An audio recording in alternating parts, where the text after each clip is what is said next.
recording it on the other computer. Hopefully, makuha natin. All right. In observance of the International Women's Month, we'd like to again discuss briefly about breast cancer awareness. This material has been developed by Asian Pacific Healthcare Venture for sharing. And bakit ayaw? What is breast cancer? So these are the topics. What are the risk factors and the symptoms of breast cancer? What are some risks reduction? Early detection is our best protection. Breast cancer screening, which means mammogram, and kung merong suspicion ang doctor, they'll send us for a advanced screening. So what is breast cancer? It's a disease that is caused by cancer cells that form in the tissues of the breast, sorry. So these are cancer cells. They form tissues at the breasts. Mostly diagnosed in women, but in rare occasion or in rare cases, they can be found in men as well. So the breast cancer facts are the most common cancer in women. This is the #1 cause of cancer in women. And there is one in every 8 women in the US that will be diagnosed with breast cancer. It is the second leading cause of cancer death among Asian Pacific Islander women. So what are the risk factors? Heredity, the genes, we might have it in the family. Lifestyle, like unhealthy lifestyle, alcohol, cigarettes, and others. Age is a risk factor because of the hormonal decrease. Obesity. So these are the things that cause or that we can avoid or we can prevent. If we know there are risk factors, then we can do something to be slow on these risk factors. Diabetes is also a cause of breast cancer, essential hypertension, and hormone imbalance. What are the symptoms?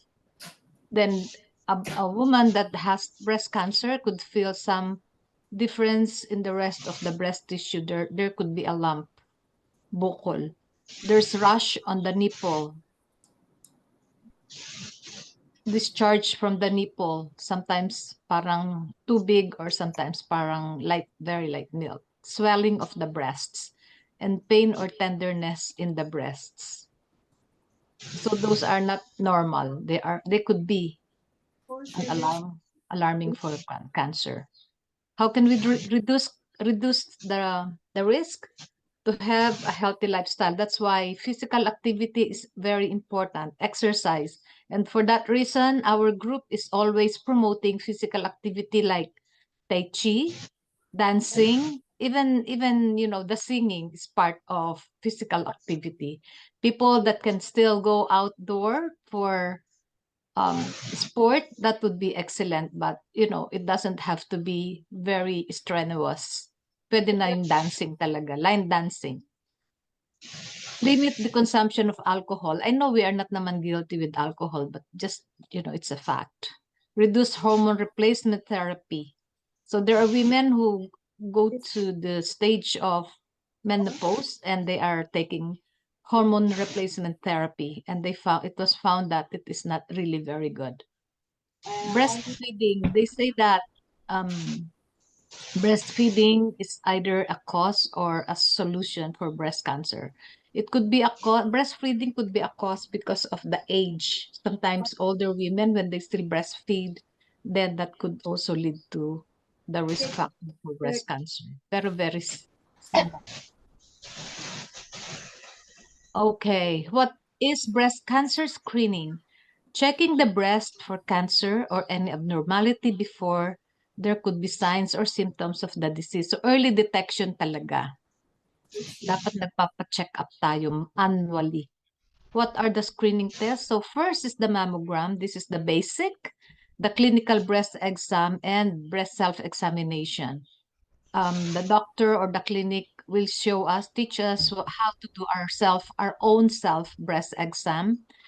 And when the doctor check up a patient, she first check or pinifeel, kinakapa dun sa surrounding ng breasts, and then they will send them for mammogram. But basically, mammogram should be done regularly. Right. What is mammogram? All of us, I'm sure, have already experienced mammogram, so we don't have to discuss it. But nevertheless, it is an X-ray picture that can help find the early signs of breast cancer. Women who are 40 to 49 years old or think they might have a higher risk of breast cancer should ask their doctor when to have a screening mammogram. There are two disciplines. One is 40, one is 50. So it depends on your clinic what discipline they follow. There are doctors that do 40 every year and also 50 every year or every 2 years. So your doctor is the best to decide. But if you have a risk factor, more than one risk factor like you have in the family, then dapat dodoblehin din yung pag-screen. All right. What are the types of mammograms? We have the screening mammogram. As I said, this is the basic. It is used for women who have no signs or symptoms of the disease. Because sometimes the signs, they show at a late stage already. So even if there is no sign, then we do the mammogram once a year. Diagnostic mammogram is used to check for breast cancer after a lump or other sign or symptoms has been found. So once a doctor may nakapa siya or may mga discharge like we discussed earlier, may mga lump, then it is for them to send us to a diagnostic. Pupunta tayo dun sa consultant and they have a different diagnosis there to apply. Tips for getting a mammogram: try not to have your mammogram the week before period. The breast may be tender. On the day of mammogram, don't wear deodorant, perfume, or powder. These products can show up as white spots on the x-ray. Some women prefer to wear a top with a skirt or pants in their dress. You will need to undress from your waist for mammogram. Yeah, I think those are very basic. So, where to get the mammogram? Siyempre sa clinic natin, to our doctor, medical and Medicare cover the cost of mammogram.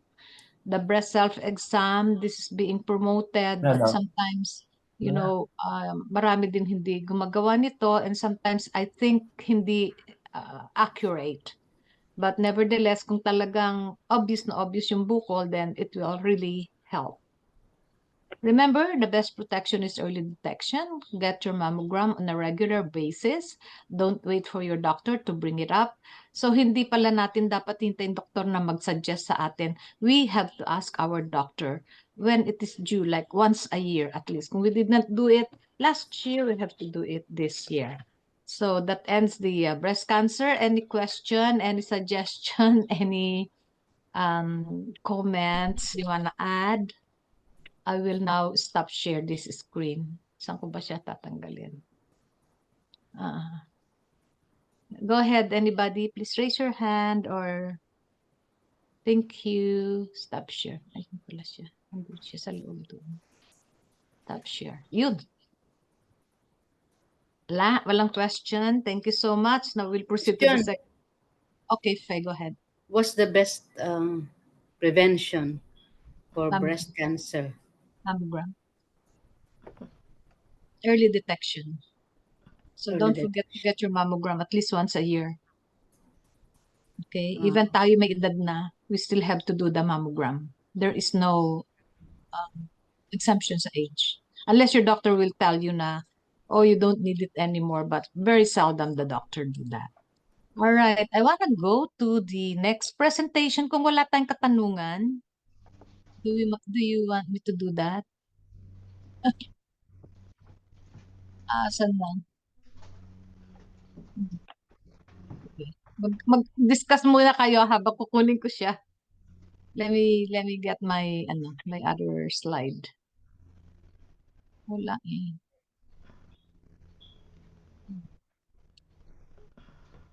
Wala na may gusto mag-ask ng question. Hold on. Presentation, updated, breast health. Hold on. There you go. Okay. Ito very interesting ito. I think this is something new. Can you see my screen? Hindi pa. Nangyari. Wala. Ano nangyari? Ano nangyari? Dali ha, balikan ko, okay?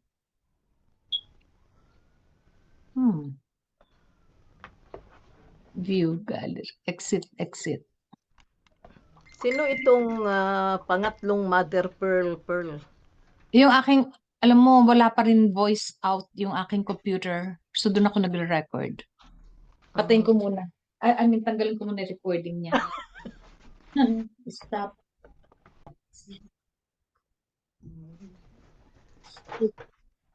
In general, probiotics is very important for our body because it is like probiotics is a food supplement that when we take probiotics, it's like imagine a garden. You put a fence. So the nutrients that is given to your plants will be contained with the fence, di ba? Hindi siya mawawala. Sa intestines natin or sa katawan natin, that is called leaky gut. Hindi mawawala yung substance or nutrients. At the same time, hindi papasok yung bacteria. So that fence is a protection. So that is what probiotics does with the body. Anything that we put in our mouth, that's our food, di ba? That has to go to the body to as our nutrition. Yun ang purpose niya. Hindi ba pag kumain tayo or iwanan mo yung pagkain sa lamesa, panis siya kagad in how many hours? So why is it not napapanis sa loob ng intestine natin?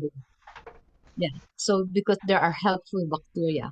Compared to antibiotics kill the bad bacteria, di ba? Pag may sakit tayo, may inflammation, the doctor makes us take antibiotics. Antibiotics kills the bad bacteria and also the good bacteria. Okay?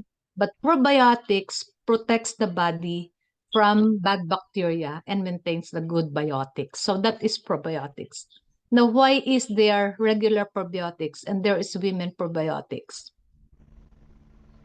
We have women probiotics because women have dual opening, 'di ba? Sa anus at saka sa vaginal.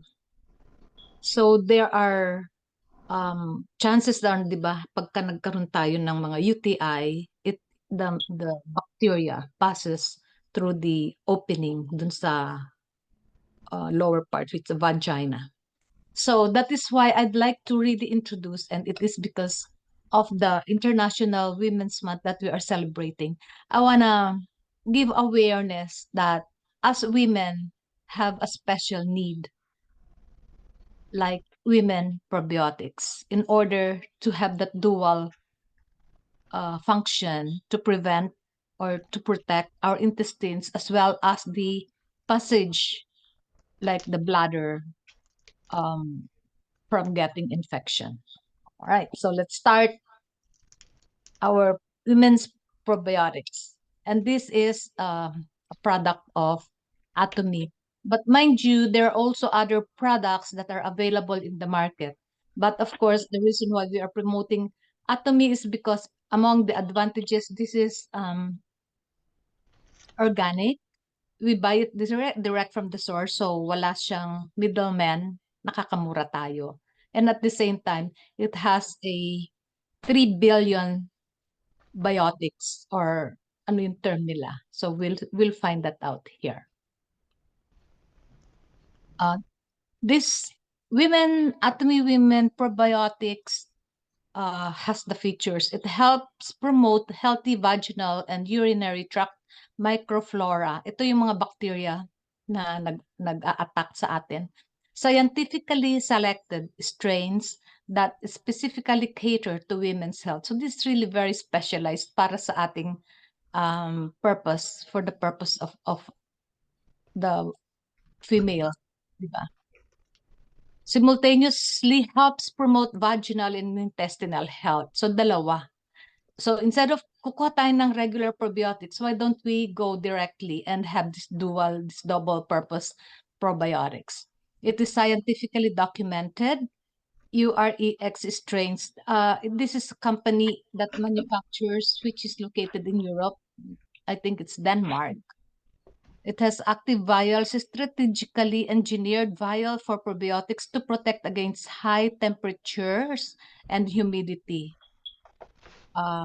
One vegetable capsule will be providing 3 billion CFU. So when you buy your probiotics, make sure to check how many billion it gives you CFU. O nga, siguro baka may mas mura pero less naman, less than 3 billion, which is most likely.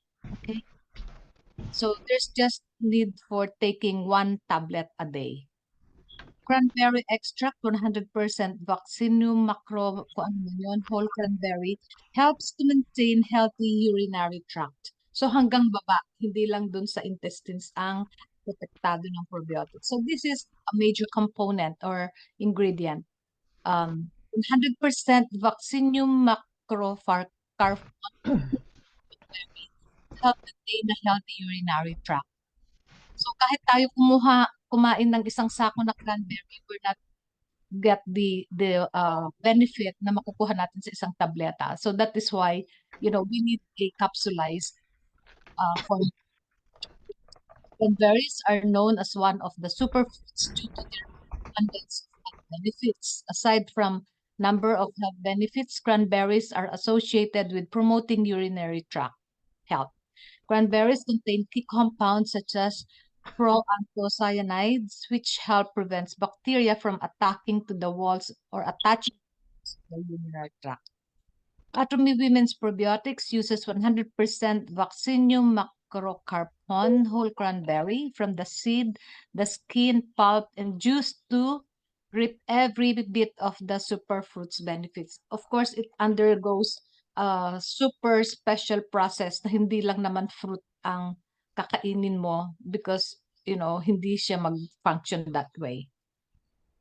The passage of Urex. So this is the company that manufactures how they manufacture it. They process safely. This is the process of ingesting food. Pag kumain tayo, yan ang digestive system natin. The food goes through our esophagus, down the intestines. So it goes to the body, help promote balanced vaginal flora. That is the advantage of the women probiotics. It helps with the and arrives in vagina instead of regular probiotics na hindi na ito niya ipoprovide. It's not covered. What is UX? Scientifically documented 2-strain solution for vaginal health. Lactobacillus. Itong dalawang ito ang kanyang pinagsasama. Lactobacillus reuteri and Lactobacillus rhamnosus. These are highly scientific production or process that the company makes. So these are the supplemental facts. This is how the product looks like. I am taking this for more than a year now. I've been taking women probiotics. So this 72 mg, 3 billion CFU.